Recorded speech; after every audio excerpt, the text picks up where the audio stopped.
Fala comigo, vestibulando, seja muito bem-vindo ao Enem Academy, a sua academia de preparação para o Enem. Na nossa aula de hoje, a nossa quinta aula de redação, eu vou ensinar para você como fazer um parágrafo de desenvolvimento 1 e também de desenvolvimento 2. Vocês vão perceber que os objetivos de ambos os parágrafos são bem parecidos, com a diferença de algumas técnicas em específicos que são mais utilizadas no D1 e outras no parágrafo de D2, beleza? Vamos lá. Objetivamente, o que é o parágrafo de desenvolvimento? Tá? O parágrafo de desenvolvimento, como o próprio nome sugere, ele é o parágrafo no qual você vai desenvolver as suas teses. Então, lá atrás, na nossa aula passada, a gente montou o parágrafo de introdução e lá na terceira etapa, você se lembra, no terceiro período, você tinha colocado as duas teses que você pensou a respeito do tema, certo? E a ordem das teses prevalece aquela segundo a qual a primeira que você citou vai ser desenvolvida agora no D1 e a segunda que você citou na introdução vai ser desenvolvida depois no parágrafo de D2, tá? Então, você vai pegar essas teses agora e você vai argumentar em favor delas para tentar convencer o seu corretor acerca do que elas têm de relação com o eixo temático, beleza? E para fazer isso, a gente tem três objetivos básicos: o chamado esmiuçamento, a defesa e o fechamento do nosso parágrafo de desenvolvimento, certo? Então, a partir desses três objetivos, nós vamos seguir aquela sequência de divisão em três períodos, tá? Então, 3 pontos finais, tanto para o D1 quanto para o D2, e assim a gente vai estudar pouco a pouco cada um deles, beleza? Vamos falar então do esmiuçamento, tá? Esmiuçamento vem do verbo esmiuçar, que por sua vez tem a ver com a palavra destrinchar, ou então abrir, se aprofundar, né? É a ideia de você, por exemplo, pegar uma caixa e você começar a tirar tudo que tem dentro dessa caixa, ou seja, você começa a esmiuçar o que tem dentro dela. Você vai fazer o mesmo processo para a sua tese A ou para a sua tese B, a depender do parágrafo que você estiver. A diferença vai, justamente depender de quem você citou primeiro lá no parágrafo de introdução. Muito importante seguir essa ordem para você não perder pontos de bobeira lá na competência 2, tá? Então, repassado esse detalhe, quando você tem aqui então, no primeiro período do seu D1 ou do D2, o objetivo de esmiuçar, você tem então que começar a afunilar a sua discussão. Então agora, você já citou qual que é a sua ideia e agora você vai então começar esse processo de defesa. E para fazer essa primeira etapa, esse primeiro período, tá, de D1 e D2, existem duas técnicas diferentes, que é a técnica de você mencionar a tese e a técnica de você já começar com o seu repertório, tá? A vantagem de ter essas duas técnicas é que você pode começar o D1 de um jeito e o D2 de outro, para você mostrar essa versatilidade para o seu corretor na hora que ele estiver corrigindo, e ele vai perceber que você não está refém de um modelinho como se fosse uma receita de bolo simples do Enem, Então você vai mostrar para ele que você tem a liberdade de escrever da forma como você quer cada um dos parágrafos de desenvolvimento, certo? O que eu recomendo sempre para o pessoal? O D1, que geralmente é quando a gente quer gastar o máximo dos argumentos para já chegar impressionando o corretor, a gente vai utilizar o processo de mencionar a tese, tá? Mas eu fiz aqui também um outro modelo de como que seria um D1 com repertório, nada te impede de alternar, tá? E o D2, eu vou recomendar que você deixe, para fazer a técnica do repertório, porque geralmente o D2 é o parágrafo que está logo, anterior à conclusão, que é quando a coisa começa a ficar apertada em termos de espaço na redação. Então, para você economizar linhas no D2, eu aconselho que você utilize a estratégia do repertório, tá? Mas, só ressaltando, não é obrigatório, tá? Então, se você fizer 2 repertórios ou começar os 2 parágrafos mencionando a tese, não tem problema nenhum, tá? É mais uma questão, assim, primeiro, de valorização do seu texto, porque o seu corretor ele vai perceber que você fez os 2 formatos iguais, embora isso não perca ponto, E segundo, você vai ter um espaço menor. Então, se você quer economizar espaço e ao mesmo tempo impressionar o seu corretor, eu recomendo que você faça essa alternância nessa ordem. Começar o D1 mencionando a tese e o D2 com o repertório, tá? Chega de teoria, vamos para a prática então. Olha só esse modelinho de D1, tá? O tema aqui, o nosso tema de exemplo, eu vou até anotar aqui para vocês, ele seria algo mais ou menos assim: caminhos alternativos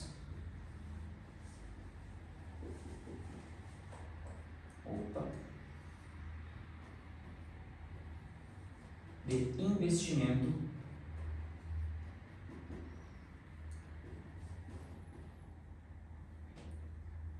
para a população brasileira. Então, caminhos alternativos de investimento para a população brasileira. Então, eu escrevi escrito brasileiro aqui, mas aqui na verdade é um mapa, tá? Então, qual que é a ideia? O nosso comando de ação aqui nesse tema é a palavra caminhos, né? Caminhos alternativos. E o nosso elemento principal seria, né, investimento para a população brasileira. Então, é aquela ideia, né? A maior parte da população está acostumada a investir na poupança e a gente tem que pensar em caminhos alternativos para oferecer para esse cidadão, para ele investir o seu dinheiro, né, o seu suado dinheiro do trabalho e ter um rendimento, né, talvez maior, ou então com isenção de taxa e assim por diante.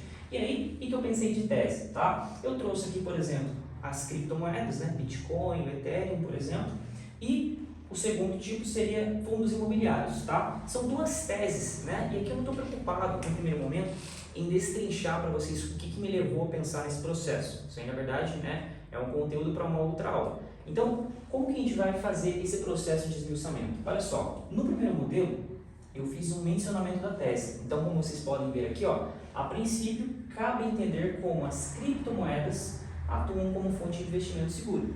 Então, eu simplesmente mencionei, né? Eu simplesmente repeti o processo que eu já tinha colocado anteriormente, né? Claro, lá no nosso parágrafo de introdução, e agora eu trouxe isso à tona, tá? Em relação à nossa tese A, certo? Então, eu simplesmente citei, sem grandes segredos, né? Agora, olha como ficaria se eu decidisse colocar um repertório. Lembrando, né? Para cada tese eu preciso pensar um motivo, que por sua vez deriva de uma causa e consequência, e também um repertório, né? Você já fez esse processo antes mesmo lá da aula do raciocínio elétrico. Então, imaginando que você já passou por essa etapa, tá? Vamos supor que você tenha trazido então um repertório de uma revista, como foi o caso aqui. Olha como você poderia construir. Conectivo, né, para iniciar D1. Primeiramente, é válido destacar que o maior crescimento investidor do século XXI foi o Bitcoin, segundo a revista Infomoney. Ou seja, você já traz um repertório, né, ressaltando que essa criptomoeda foi a moeda que mais cresceu no século XXI, tá? Então, a ideia aqui por trás disso é o quê? Mostrar as diferentes formas de você começar esse D1. Mesma coisa para o D2, tá? Conectivo apropriado para D2, né? Ademais, em segundo lugar, porque é a sua segunda tese agora. Ademais, um outro potencial caminho de investimento alternativo são os fundos imobiliários, tá vendo? Então, posso também mencionar a tese no D2 sem grandes problemas. Agora, se eu for utilizar o repertório, eu poderia colocar uma outra coisa. Por exemplo, assim, em segundo lugar, convém ressaltar que os investimentos em fundos imobiliários possuem o melhor rendimento, CDI, e com isenção de imposto, segundo o Banco Central. Trouxe a minha fonte, portanto, eu comecei o meu processo de esmiuçamento utilizando o repertório, tá? E agora eu ganho linha para o meu segundo período, que é a defesa. Ficou claro até aqui? Então, agora a gente vai entender o segundo período, a segunda etapa, tá? Da nossa construção do desenvolvimento, que é a defesa da tese. A defesa, ela se sustenta por duas coisas, o chamado motivo e o repertório. O motivo nada mais é do que a causa e a consequência da sua tese. Então, a pergunta central disso é, primeiro, o que causa a sua tese e depois a consequência, o que essa tese causa. Percebe a nuance? Então, uma coisa você vai se preocupar, né, em explicar o que está gerando essa tese, ou melhor, o que está gerando o fato dessa criptomoeda ser uma fonte segura, né? E depois, o que esse fato dela ser uma moeda segura gera como consequência para a sociedade, entende? Então, uma coisa é o que causa a tese, outra coisa é o que a tese causa, beleza? Com essa nuance, né, com essas duas perguntinhas base, você consegue responder a causa e a consequência. E o repertório é justamente isso que você já apresentou no D1 ou no D2, dependendo da técnica, tá? A diferença é que, se você não citou isso no D1, você vai ter que citar agora, por isso que aqui está até maior, né? E se você já citou isso no D2, por exemplo, lá no começo, você não tem mais a obrigação de colocar o repertório na defesa, tá? E aí ele fica mais curto por natureza mesmo, fechou? Então, vamos lá, vamos entender esse processo. Imaginando então aqui que eu comecei o D1 dessa forma, tá? Eu não trouxe o meu repertório, eu fiz o esmiuçamento mencionando a tese, então vamos ler inteiro como é que ficou, ó. A princípio, cabe entender como as criptomoedas atuam como fonte de investimento segura. Nesse sentido, esse câmbio virtual é, antes de tudo, paralelo ao controle do Fundo Monetário Internacional, o FMI, né? Sendo, portanto, isento de qualquer taxação. Então aqui eu já estou colocando a causa do porquê que ele é um investimento seguro, né? Porque ele não é taxado pelo FMI, percebe? Então eu já eliminei a minha causa, já expliquei o motivo. Agora a minha consequência, ó. De modo que seu valor estimado cresce sem descontos, o que beneficiaria muito o cidadão médio assalariado que já sofre com uma série de tributos, além da alta possibilidade de rendimento, tá? Então aqui eu trouxe a consequência que isso vai beneficiar para o cara, né? Agora só falta eu fechar com o meu repertório, imaginando novamente que eu não citei ele aqui. E aí a gente vem, né? Dado que, segundo a revista, aqui é um D, tá pessoal? Segundo a revista Infomoney, né? Atestou que o Bitcoin foi a moeda que mais valorizou no século XXI. O mesmo repertório que eu havia trabalhado aqui, só que como a gente não utilizou na prática na redação, eu trouxe agora na defesa. Beleza? Então, o processo de construção do segundo período, ele é longo, mas ele é tranquilo, né? Você simplesmente traz a causa, a consequência e o repertório no mesmo período. Ele fica grande mesmo, não precisa se preocupar, tá bom? Agora, olha como ficaria o D2, imaginando que eu adotei a estratégia agora do repertório. Ele vai ficar mais curto, então vamos ler do começo. Em segundo lugar, convém ressaltar que os investimentos em fundos imobiliários possuem o melhor rendimento CDI e com isenção de imposto, segundo o Banco Central. Sob tal aspecto, os chamados FI, né, que é o apelido do fundo imobiliário, são bem vantajosos para os investimentos de curto a médio prazo. Detalhe, pessoal, esqueci, tá? Aqui, como se trata, né, de uma abreviação, o correto seria colocar as aspas, tá bom? Só para trazer para vocês.